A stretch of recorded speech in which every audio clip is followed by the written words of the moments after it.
Hi guys, welcome back. Shweta Mahesh official. இன்னைக்கு என்ன video பார்க்க போறீங்கன்னா, ஆட்டு ரத்தம் பொரியல் தாங்க பண்ண போகிறோம். பார்க்கலாமா வாங்க.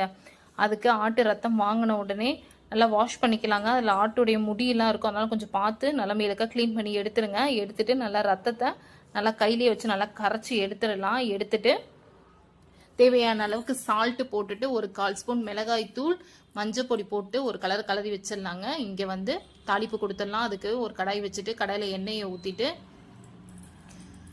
2 வெங்காயம் நல்லா பொடிசாக கட் பண்ணி வச்சுருந்தேன். ஒரு கைப்பிடி அளவுக்கு பூண்டு, அதையும் நான் பொடிசாக கட் பண்ணி எடுத்திருக்கேன். 2 பச்சை மிளகாய் நல்லா வதக்கிக்கலாம். வதக்குனதுக்கப்புறம் இங்கே நம்ம கரைச்சி வச்சுருக்கேன் ஆட்டு ரத்தத்தையும் அதிலே போட்டு நல்லா கைவிடாமல் ஒரு 5 நிமிஷம் நல்லா கிண்டுனீங்கன்னா அது நல்லா கலர் மாதிரி வருங்க.